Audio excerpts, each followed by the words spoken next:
right. Boom. Good evening, good afternoon, good day, wherever you are and wherever you may be. My name is Samuel Davis III, and I am the host of Uplift Your Community. Excuse me, Uplift Our Community. Why am I doing this all of a sudden? Man, we start going live and I start changing. Anyway, I am the host of Uplift Our Community, powered by Bridge Visions. Today's subject might get a little testy for some. Some people might even be in denial of it. But my question is today, and our subject matter for today is about code switching. I, as a Black American, when I walk into spaces, I immediately analyze where I'm at and determine who I'm going to be.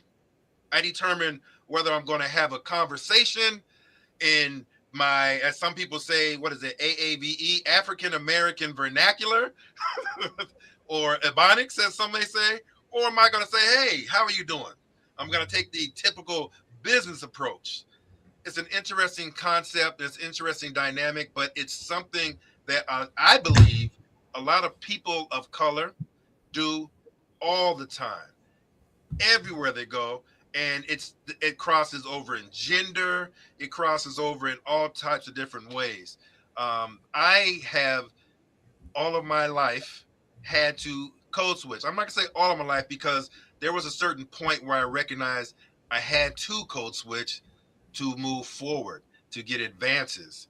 And I say that because while I was in the military, you come in a little wild and rambunctious, but you get troops up underneath you as you become higher in rank. You start recognizing, I got to start telling these people what to do. Hey, man, listen, it's not so smart for you to run your mouth off about saying things if you don't want to work. Hey, it's not so smart. But listen, tone that down a little bit, man. You're not going to get that promotion you're looking for if you don't tone it down. Hey, you're not going to get anywhere further in your career if this doesn't happen. We push these things. We push these things, I think, to people, and some people don't even admit it. So with that being said, I want to just slide this right across the top of our thing and just put a definition of what code switching is. Code switching is what happens when a person changes how they speak, behave, or present themselves depending on the environment they're in, often to stay safe, be understood, or be taken seriously. That's code switching. Man, I have been a code switcher. I'm probably one of the coldest code switchers I know because I can navigate all types of things. I can hang with the brothers on the street.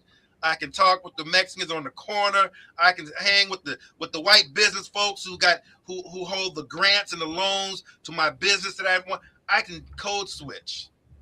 I hate it. I really do hate it, but I do it. That's what I want to ask you guys. What do you say about this, Gordon? Have you ever code switched? Yeah, definitely. I mean, it's like you said, the language, but even beyond like verbal communication, tone of voice. Before we jumped on, Benji was talking about the pitch of your voice, deep voice, high pitched voice, whatever, the accent, the body language, how you walk, how you sit, the vocabulary, the types of words that you use. And so I think that part of it can be adapting to your environment. Part of it can be, what are your goals? What are you trying to accomplish in this, whatever interaction that you're about to participate in?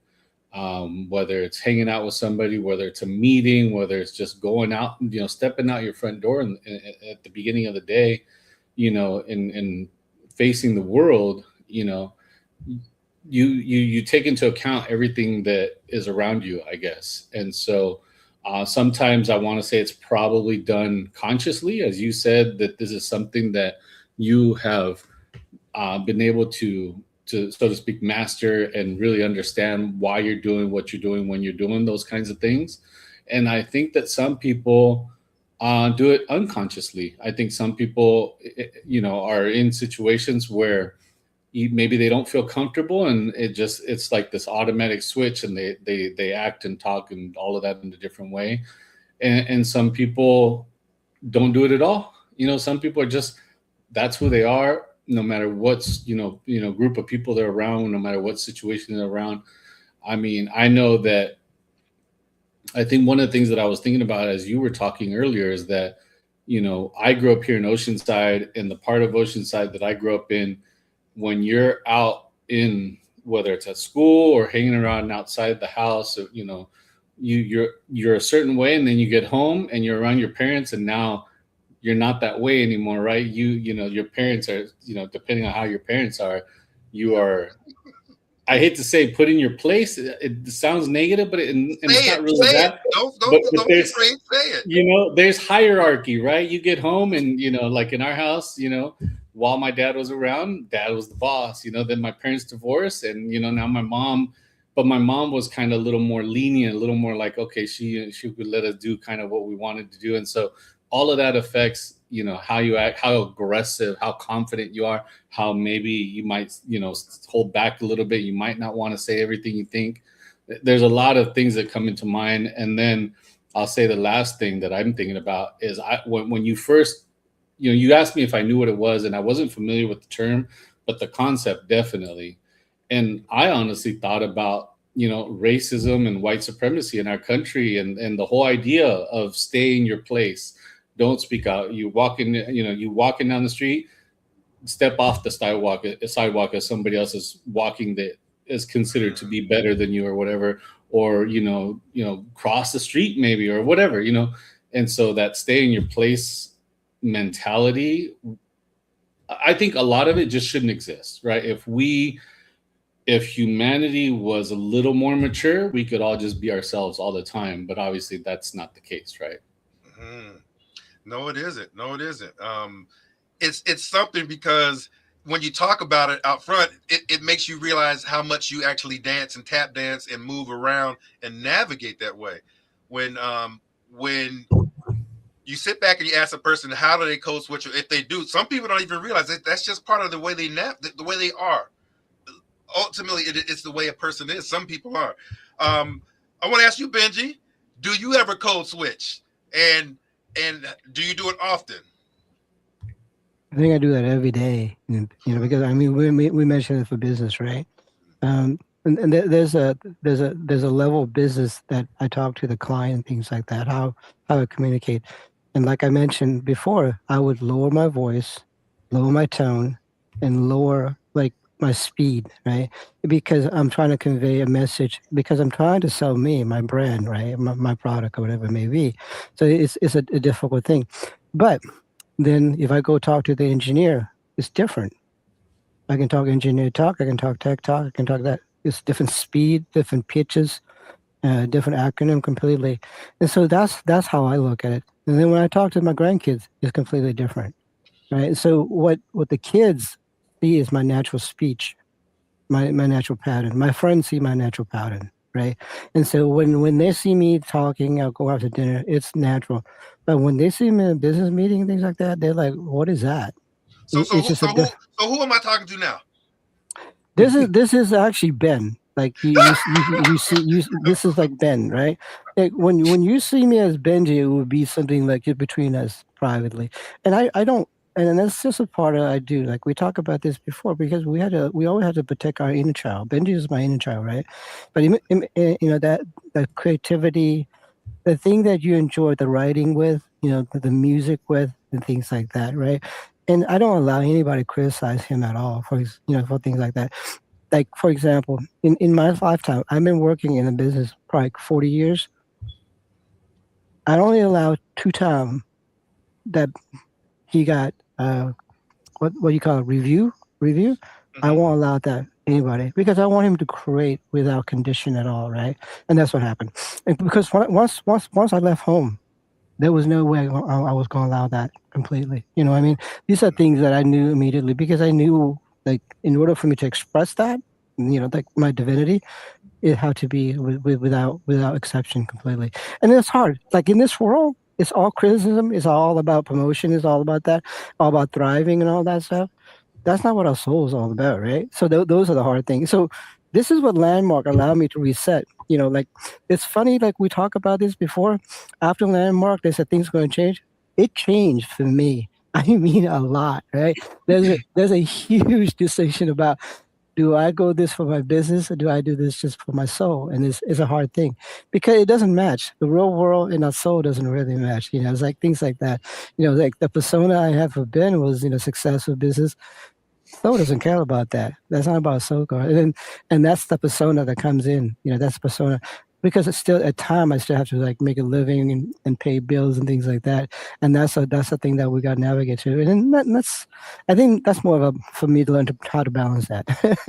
Okay. Well, we got Brendan Chavez here. Brendan Chavez says guilty. I've chalked it up to adapting.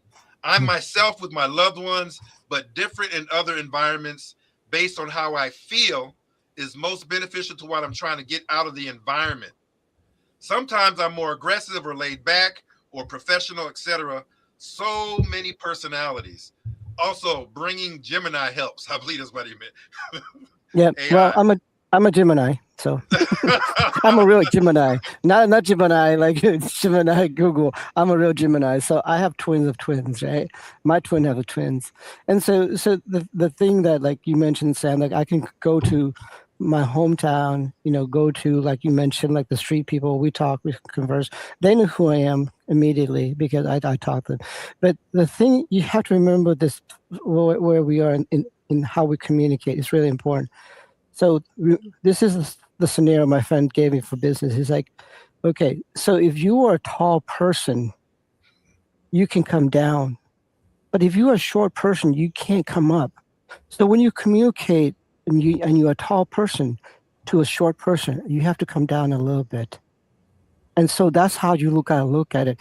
And business is about the people that have very high communication skill, and they have to come down to you. So this is what, yeah, you got to take some responsibility, because when I talk to my kids, I can't talk at that level with them, right? So no different here. Yes, it's switching. It is definitely switching for sure. Well, let me say this: being a tall person, I knew it. I knew it. I I'm was. speaking on It's behalf of coming. the tall people here, and maybe for Gordon too. Um, hmm, I want to say it like this in a nice way, because um, I used to be embarrassed for being so tall. Mm, I used to walk around and feel, I think I was about 13, 12 or 13. I must have grew about 5 to 8 inches, and I started getting taller than everybody else around me. And it was embarrassing.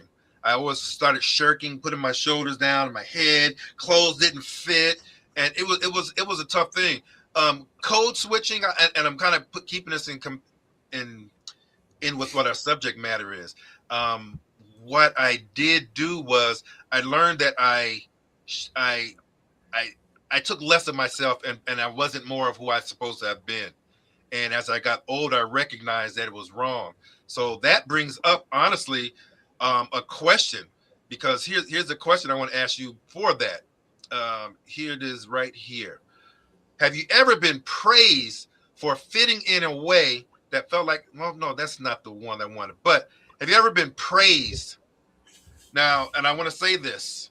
Um, I code switched, and I code switched so much to the point that I've had people coming to me and not embarrassed at all to say, hey, I like you. You're not like the rest of them. I like that. Have you ever heard that? Have you ever had that thrown at you? Because that's what it feels like to when at a certain point in time, after you get through code switching so much, when the person and it happens to me several times, you're not like them. You're not like the rest of them. And they think that's really, really nice. They don't, they don't, they don't, and how do I refer to they? Because there's a power dynamic there.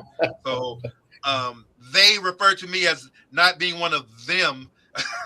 It's you can take that how you want, but I think you understand where that comes from, because I'm not in the power dynamic, because I'm not being who I'm supposed to be, and I'm acting out of myself.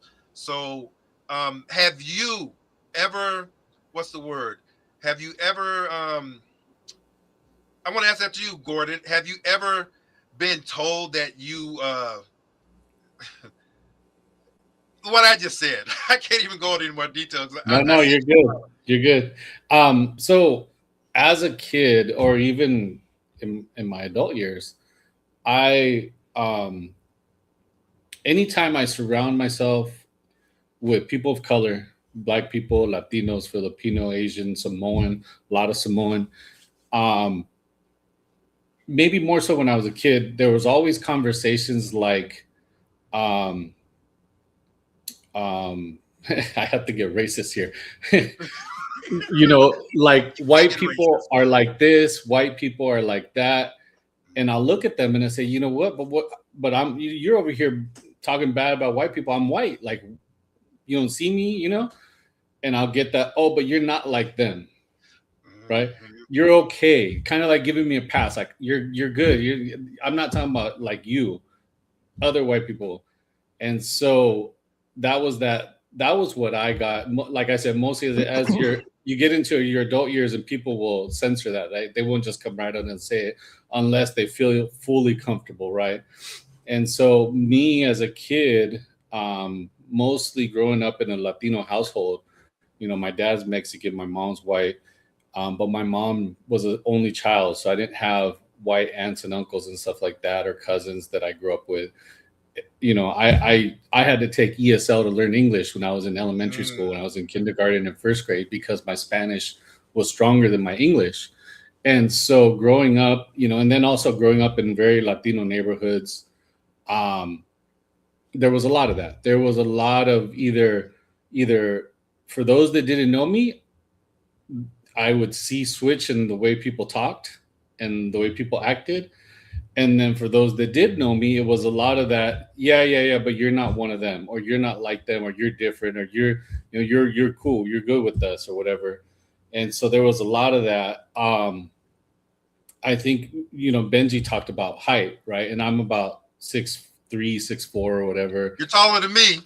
Yeah, and then I'm white, right? And people will say, "Oh, but you're not white. You're Mexican." Everybody wants to tell me what I am, right? I just say right now I'm white, right? Because the things that I've gotten, the privileges and the passes that I've gotten, as I was saying earlier, are because of the skin tone, not because they know my last name is Chavez, not because they know that my dad's from Mexico, because they don't know. Most people, I've been called things like, "Oh, I thought you were like Russian," or "I thought you were, from, Wow. I thought you were Italian." I've gotten, so many things. Nobody guessed it. Oh yeah, I knew you were Mexican. Like, no, right? It's just not natural, and I'm okay with that. It is what it is, right? And so, but being this skin tone and 6'4" in Latino environments, I'm at least 6 to 12 inches taller than just about everybody that's around for the most part, right? And when you are Latino and you have immigrated to this country and you either don't speak English, or your English is not, what you'd like it to be, Mm. I've had so many situations where people in my presence, because they don't know me, will pause or stop or be extra, like they won't want to talk. They don't like, what should I say in front of this big white guy, right? They want to, like they want to give me privilege. They want to give me this chair. They wanted that seat, or let me get in first in line. Like, no, you know what? I'm just like everybody else. You're the language that I speak and my skin tone, my height. I'm a male. I'm a white middle-aged male that is about 6'4" or so. There's a whole lot of stuff that comes with that in this world that we live in today, and I just have to be aware of that. And but I will have people tell me, like you said, you know, you like, I think part of the question was fitting in, and so I fit in with a lot of circles that I don't necessarily look like, Mm. and that's just through people being willing to accept me and get to know me for who I am, not just for how I look. And I've been Mhm. lucky in that way. Thank you for that. I want to kind of rephrase that question for you, Benji, because here it is. Have you ever taught someone else to code switch for their own good? Mm-mm. No, Never have, not even for a business contract. You no, never told anybody. You never told them to compromise no, themselves.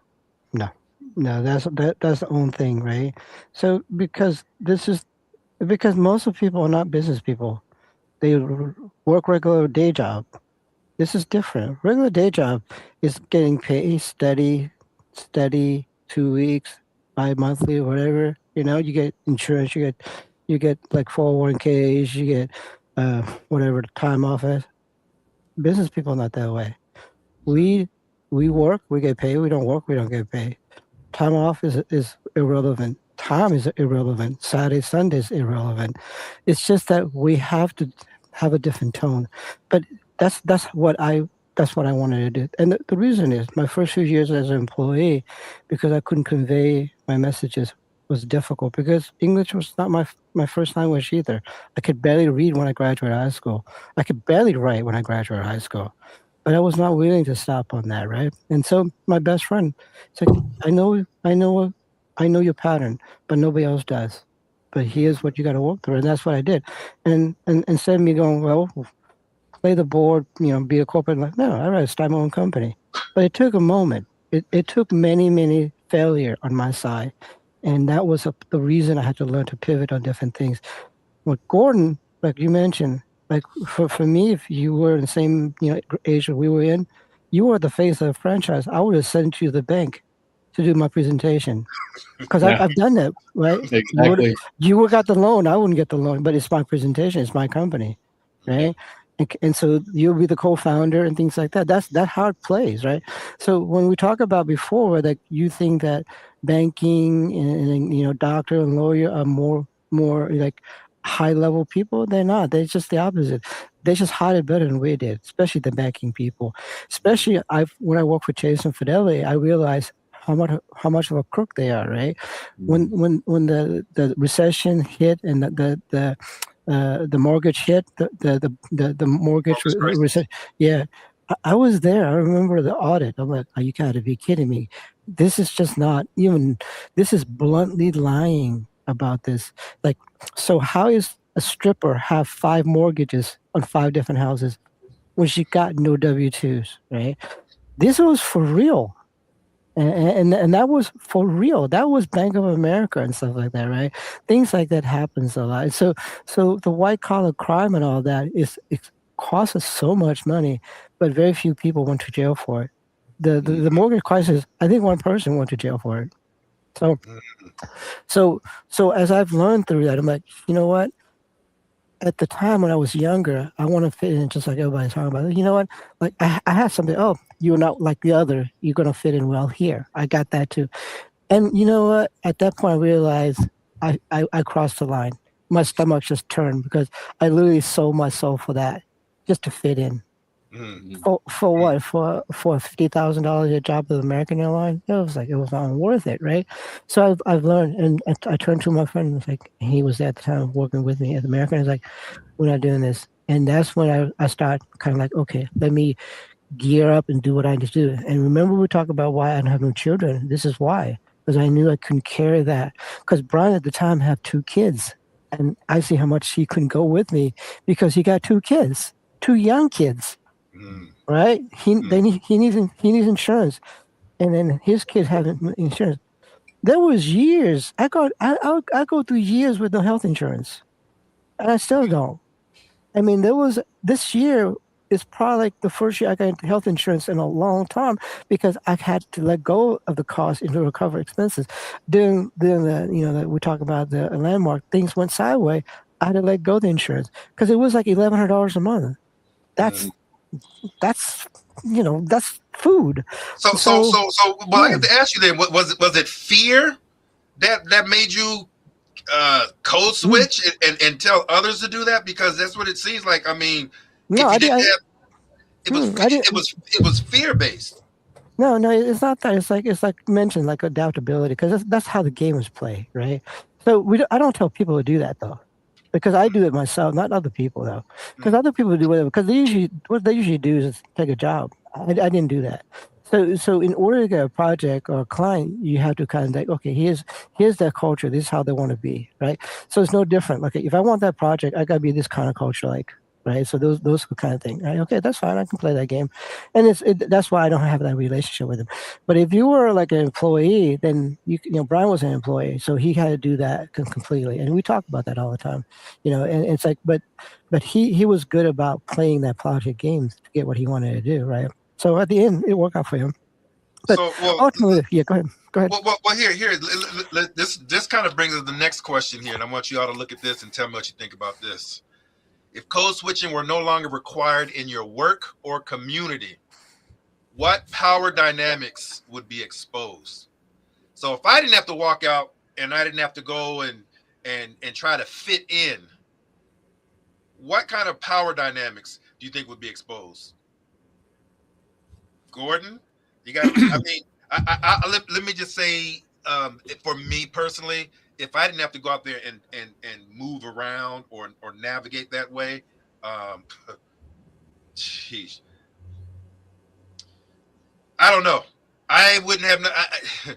It would be a great day, to be honest with you. There is a level of release that I would have where I don't have to worry about who's looking, saying, watching me, what I'm doing, trying to critique me and who I am. Oh, it would be liberating. It would almost be akin to walking around. I got me some privacy fences now in my backyard, in my home now, Mm. and now I go outside my backyard butt naked. Nobody has to see me. No one can see me. I am liberated. I am free. That's what that would do for me. So that's my question to you, Gordon. If code switching were no longer required in your work or community, what power dynamics would be exposed? Mm. I don't know if it's weird or not, but when you first asked that question, I thought about immigration, right? And I thought about how there over the years, like not even just now, over the years, there's always been talk about when it comes to immigration, they'll say we want the smartest and the brightest, and we want it's like the U.S. is trying to attract a certain level of person to come to this country, right? And I think that if the world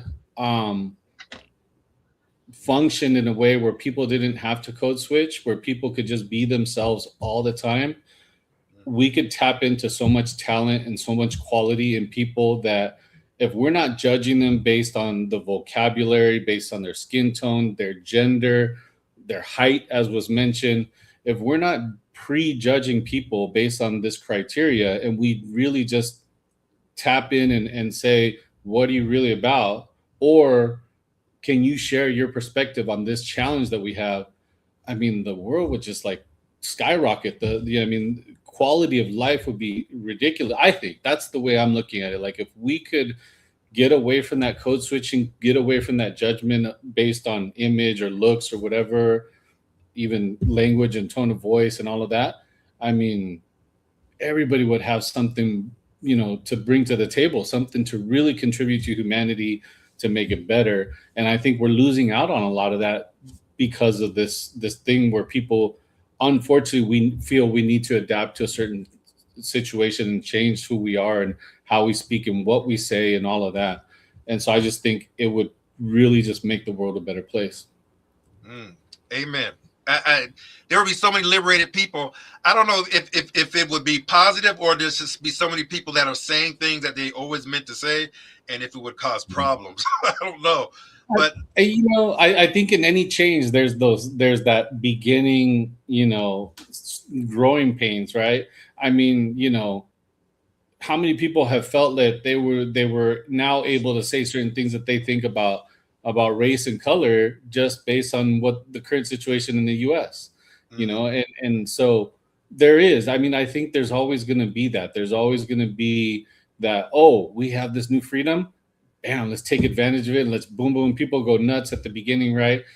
But I think that sooner or later people will learn that, okay, either they learn because it put them in a bad situation, or they just learn because maybe it's, it hurt people that they didn't realize were going to be hurt by it, or it caused these consequences that they didn't necessarily want to deal with. But we learn and we evolve, and something like eliminating code switching from one day to the next, I don't think anything can change from one day to the next. I think all the change, or if it does, it always causes those growing pains. But it needs to happen gradually. We need to learn and grow through it before we create any kind of change. Really, I think. I don't know. Mm. Benji, you want to respond to that at all? I'm not quite clear because I'm pretty vocal of my life no matter what, right? So here's what I mean by that. I don't feel suppressed at all, right, in what I do. And here's why. Because I don't choose to be in a corporate America, right? Because I work for myself. So I create more cards. If I decided this client sucks, which I felt a lot of time, this client really sucks, I'm gonna go get another card. When I create another card, I move on to the next one. I kind of let that go. And so in Asia, if I express, I go to jail, period. Mm. Here I express, I don't go to jail. I put some stuff on my LinkedIn the other day. People comment on it. I'm like, this is my opinion, and they kind of like, oh, it's simple. So this here gave me some autonomy. Now, when it comes down to business, we were in, like, let's say with a client meeting and things like that. In my head, I'm going, oh, this guy is just. How does this guy is a millionaire? It's like I don't say that to him because at some point he made his money somewhere. Now, if he's one of those trust fund baby that's games off, I'll be all over that dude. But if he like built his own company, doing his own thing, hey, good luck with him. Somehow he made that million, $1 billion. Great. So I don't have that. Now, I don't go into like my neighborhood bar here and go, hey, call them redneck and things like that because I'd be dead, right? Because I'm 5'4". My neighbor is like 6'4". The guy that take care of me. I'm the guy to go to his house and he's like he showed me his gun thing. I'm like, Brad, what is that now you got? It's like a freaking like, I mean, because he got something for Christmas to like instead of carrying a gun, you lay the gun down on something and you can shoot a deer. I'm like, how lazy you gotta do to shoot that deer, man? It's you got the deer feeder right there in front of your window. but, Well, but see, that, yeah, that's a good thing that you brought that up because see that comes to the power dynamic, and that brings up my next question. yeah. Here's the next question: who never has to code switch in your world, and what does that tell you about power? Oh yeah, Now, I want to say this because yeah. Benji, you're a self-made man. You had to learn how to navigate and you code switch along the way, but now you're also in a position of power, so you can go ahead and walk about your way, and as you said, you feel confident in who you are. There are a lot of people who don't feel that way. There are a lot of people who never have to code switch. They don't feel that. So the question is, who never has to code switch in your world? Bosses, and I hate to even use the term, those that have white privilege that can say and walk and do whatever they want. Unfortunately, that is probably one of the largest. That's the biggest thing of them all is white privilege. They never have to code switch. This is, they say this is America, right?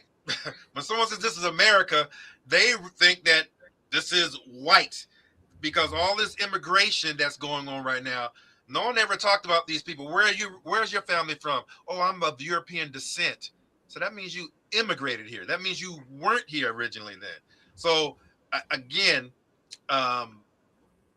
if you're in a position of power, and that brings up the key word of the day for me, and I'm just going to say it: white supremacy. White supremacy is the essence behind a lot of this whole essence of code switching. If you really want to ask me, not ever being in a position of power, you have to assimilate and you have to acclimate to your situation.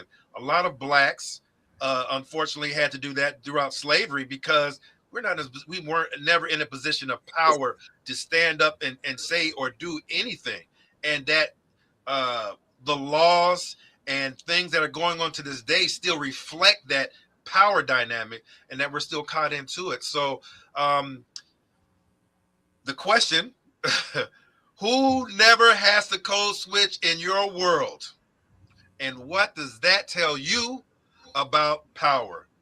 Gordon, boom. You know, right when you said it, I thought of a good friend of mine. I won't say his name just so that I'm not putting him out there, but he runs a nonprofit here in Oceanside, and he is, from what I've seen, he's basically the same person no matter where he is. I've seen him in meetings,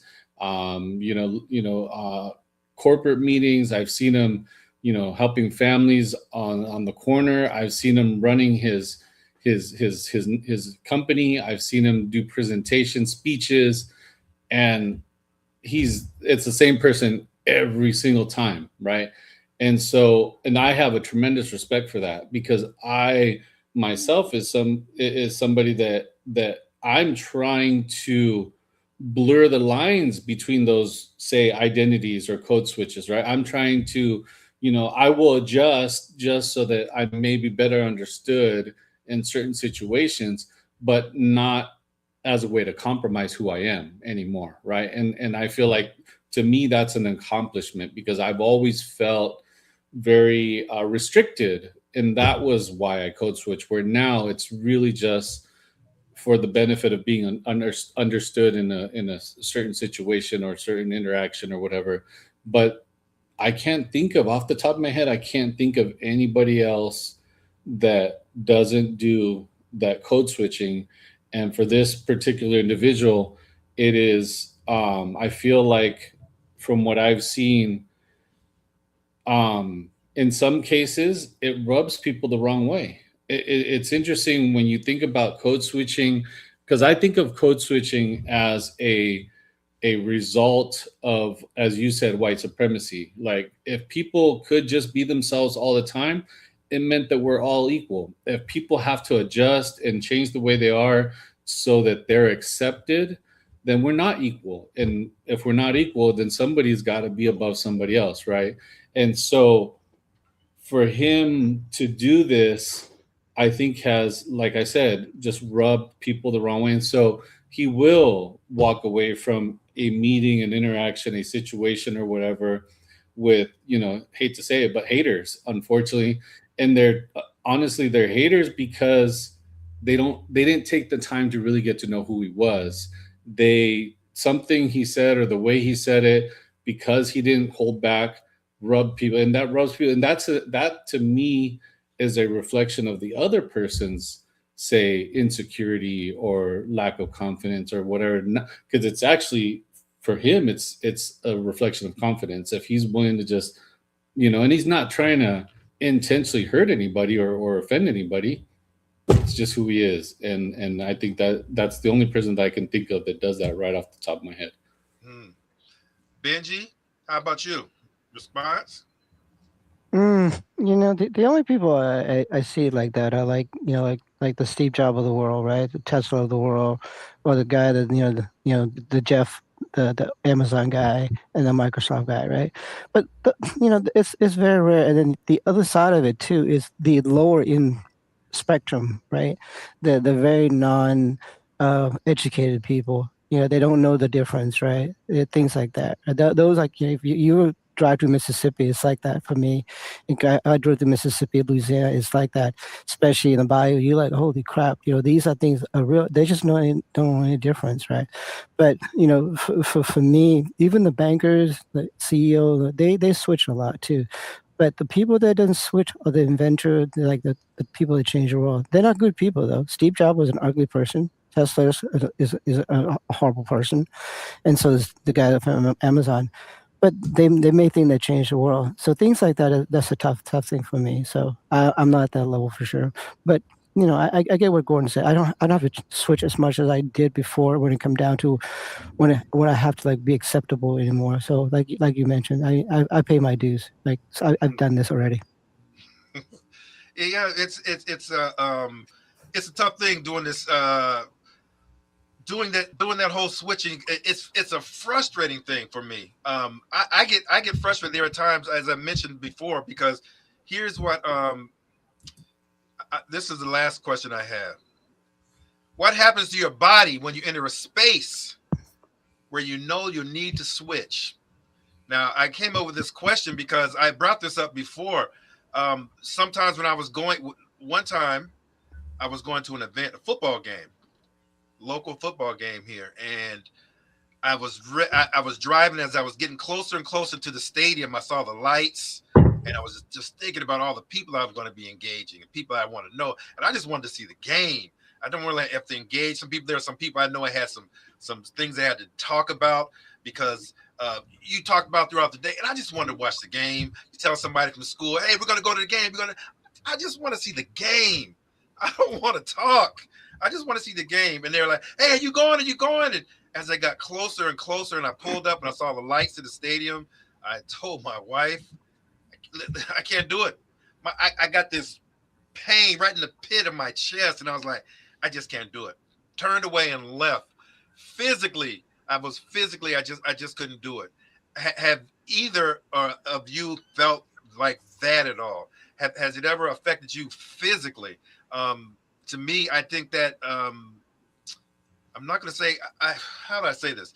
I discovered the word empath years ago, and I say that, and I can honestly say right now, I didn't believe what an empath was until after I stopped working for the Bureau of Prisons, and I realized that I was using the skill of empathy to relate to those that were under my care.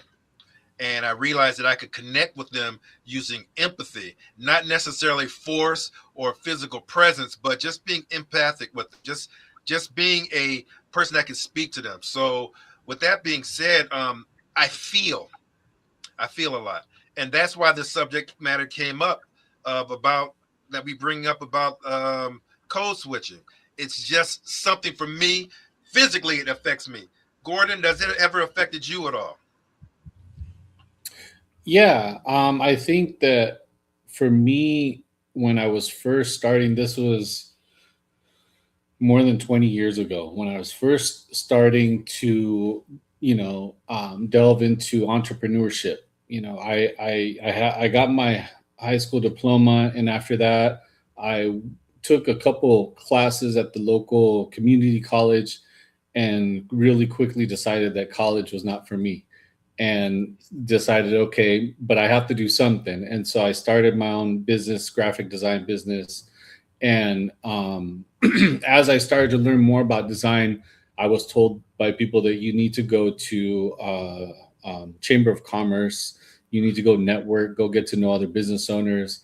You need to go to like networking, referral exchange type meetings. There's like the BNIs, and then way back, I don't know if they still exist, but there was one that I was a part of called Le Tip, where they pass each other referrals, different business owners. And that was where I noticed physically, I noticed the biggest challenges, I guess. Like I would walk into a room, and I have my business cards, and I have my little, my little notepad or whatever. And I'm walking in, and I'm trying to be a business person, but it was kind of like that whole, what is it called? Oh man, I can't think of the term, but basically, I didn't believe that I was a business person, and so Mm, it was almost like I was lying to myself and trying to lie to this group of people, and I always held them at a higher regard than myself. So I went into these very with very little confidence, and so what that would be like physically is my posture wasn't that great.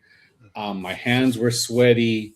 I would stutter when I speak, because every meeting you'd get up and you're supposed to give your little 30-second pitch about your business or whatever it is that you want to talk about. And you pass out your business cards and all of that. And so I would stutter that 30 seconds. Man, it felt like it was 30 hours. And so it was a very uncomfortable setting for me, a very uncomfortable environment. I didn't have the college degree. I didn't have the business as successful as I wanted it to be. And so I really held myself lower than everybody else. But physically, it was probably my posture, again, my hands being sweaty, the stuttering, maybe a little shaking even, and all of that. And I think we just have to be aware of the connections between the physical and, say, how we present ourselves, say, to the crowd. And there's always a connection there. But that's physically, that's kind of what I thought of when you said that. Mm. And let me get this to Benji before I ask this question to you, Benji, because what you said, Gordon, is important, and it kind of led to the question I was going to bring up next before I get to you, Benji. But I want to just show this question because this right here is who benefits most from you code switching and who pays the cost, because that right there, what you just described, you're afraid, you don't feel like you're a part of it. I can't really commit to it fully because am I really a part of this? It's, am I supposed to even be here?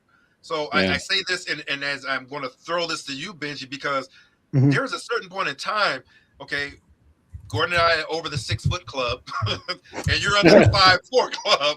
So, with that being said, I mean, you had to get a certain level of the boldness that you have. You got it somewhere, and it came from somewhere. Yeah, it came from somewhere. When did you learn it? And when did it hit you? I think part of it is my ability to connect with people, like you mentioned, right? But it's the same thing. It's an imposter syndrome. Everything you go through it's gonna go through that. For men, that's part of it. I'm 62 this year. It's gonna be the same thing. Like sometimes I'm with this new client. I know my job. I know what I gotta do with this client, but I still stutter in meetings sometimes because it's still different, right? It's the anxiety and all that, things like that, and things like that. Sometimes you see me where I had always grinding. That is the grind. So just because you got talent doesn't mean you're going to be successful. And this is back to like Andrew Agassi playing tennis, right? He was really talented, but he didn't know how to play the game of tennis. The grind is about the game itself in business. And sometimes you have to go through that grind. You got to go to the space that you're not comfortable with, some place that you get sent to. Salesforce will send me to client that they piss them off, right? I got thrown to the wolf multiple times. Things like that. That's part of it. You got to understand your ground. Just no different. Like when you're a comedian, you get heckled. You just got to understand your ground. And in the beginning, you just fall because you got heckled. Oh my God, I'm dying. And then after a while, you kind of, okay, I'm still here. So you're not going to, after a while, you learn through it. But the first blow is always the hardest blow. Just like Rocky. Once you get that first hit, you go, okay, I'm still here. You fight back. That's just part of it. And that's just part of experience and things like that. And part of it is because I keep getting up. I got knocked down. I keep getting up. And my friend Brian was like, I know you're small, but how do you get up from that one, right? And Brian's like you guys, like 6'2", like, he weighed like 290, 300 pounds. And he's a big guy, but, he's a softie, right? So, like, and I'm sitting here going, dude, I'm taking the punches. I'm like, body blows. I'm like, I'm still here. I'm the first that got divorces, I'm like, I'm the one that lost business and things like that, and physically I just look weak, right? But emotionally, I was just like, you know what? And here's why. I'm going to tell you right now. It's because I was not willing to crawl back home to my mother and say that I failed again. I'm going to tell you that right now. That was that driving force. That story that the first time I failed, I crawled home. She told me, I told you so. And, all my life. And that moment, I got up the last time. I never went back. And I promised myself I went back. And it was right now, when I told you the business went sideways and this, I told my grandkids, you're not going to suffer. But I suffered. That's okay. I've been through this. I'm still here. My skin is thicker as you get older, right? And I can do that. I say, I will make that sacrifice for that and things like that. So who benefit is my kids and my grandkids and my loved ones and my partner, right? And, my person. And who suffer? Me. But that's what my role is. That's what a man does. And who taught me that? My stepfather, military, Vietnam vet. He suffered. He endured so that my high school years and my mom last year of her life was comfortable, not perfect, but comfortable and nurture, and that's good enough, right? And that's what I learned from that. Okay. Well, that you are the reason why, Benji, that when I had to deal with little guys, I always took the little guy out first. Yeah, you do, right? There's a little dude, there's a guy you got to watch out for. Forget the big guy. It's a little guy around the corner who's got that mama syndrome. When mom said something and set them on a path, and, Yeah, yeah. and that's We sneaky. We sneaky. beyond sneaky. That's why I say I gotta watch out for you. I always have to watch out for you. It's really something. Again, everybody who's been here today, I appreciate you coming in. We also have a live. We also have. You can join in live and speak and join in our conversation. We are here on Fridays, generally between 2 and 3. After we kind of get our ideas of what we're going to talk about for the day, we would appreciate you coming in. Anytime, just use the QR code you see in the upper on the upper left or upper screen. Join in and ask questions if you feel, or um, send in a text if you're online. We will be converting and getting our new app that's on the way, and our website www.upliftourcommunity.com, which will be coming up soon. We still are getting it phased in, and we're in beta now, I guess. Is that what it is? Right before alpha. So yeah, we're in beta now. We're working on video so that we can get video capabilities on there, and we would appreciate you. Today's conversation was about code switching. Code switching is what happens when a person changes how they speak, behave, or present themselves depending on the environment they're in, often to stay safe, be understood, or be taken seriously. And I will say this in my final statement on this, and I'll let each of you guys have a moment as well too. Um, Code switching sucks. Code switching is something that I have done. I have the boldness and the grit that Benji has, but in my own way. I've kind of smoothed it out. Benji has as a businessman, Benji, you have been in a position of you're in a position of power with your business. And once I finish with some things with my business aspect, I feel like I can walk bold that way too. If I was more in that position of power where I knew my money is not coming from this, that, or another, and it's my own money. That makes you bold. Code switching around is something that is a power dynamic. That is something that is definitely in the black community. We do it all the time. When you come in, if there's a group of 15 black guys and 2 white guys, I'm gonna come in with a whole different flow. Hey, what's up? What's up, man? Hey, what's up, man? Hey, I'm gonna come in with that kind of flow. But now, if it's 22 white guys and 3 black guys, I'm gonna walk in a little different. Hey, how you doing? Good afternoon. Hey, good evening. How you doing? Good evening. Hey, my name is Samuel Davis. Those are the things that would happen when I get around those certain environments, and it can be draining. It can be a pain in the neck, and that's just what I got to say about code switching. Gordon. Mhm. Yeah, no, I agree. I think that as humanity evolves, we'll get away from it. We'll be able to kind of be ourselves more often as we uplift, as no pun intended, right? As we uplift each other, we'll have the confidence to be ourselves all the time. But I think that if we want to turn a negative into a positive, we can always learn. And if code switching makes us more self-aware, we can turn that into a positive and just be, unfortunately, code switching means you're being aware of how you're acting for the benefit of others. But if you're just more aware in general, you can be more aware and just grow from that self-awareness, I think.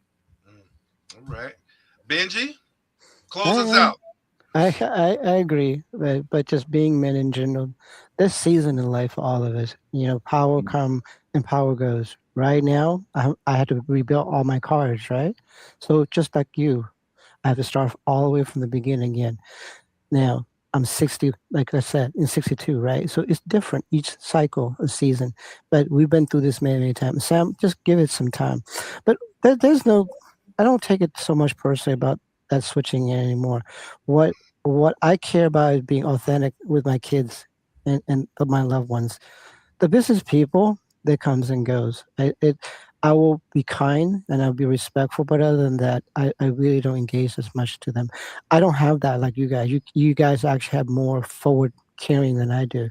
Only thing I say about that is like, as long as you are genuinely do your best every day, surrender to the result that you're going to get. It's like surrender to what it is at the moment, and sometimes that grind teach you to be humble, because sometimes I got too arrogant and God punished me. Like, remember Ali? He got arrogant, and God punished him. He said, God shut me up, and that's part of it. But he never ever let go of his grace, which is extraordinary for me, because I lost my grace many times. That's just being said, and so and that's being a small person, because I'm like. And but the whole idea was is it's like, this is the board that we came with. Let's switch the board. Let's change the avatar. Let's change this. What do you call that? This movie. This story. And this Mhm. holodeck. Right. Let's change this holodeck in the right way. And right now, the holodeck is run by the people who they are. You know that. And let's switch that around. This is like anything else. We're coming our own. Like, this is like a great thing about right now. Like, the Chinese are just killing us from technology, finance, and things like that. You are in for a surprise in the next 5 years. You'll be in for a surprise. They have taken over so much things, and we're become the third world at this point, which is really, really sad. So we got to fight for it. Okay. Yeah, there you go. You definitely set a subject for next time for sure. With that being said, the hours came and went, and we I look forward always to seeing you on next Friday, 2 o'clock, between 2 and 3 p.m. Pacific Standard Time. We will be here. We hope to catch up with you too. Uplift our community, and we are out, folks. Peace.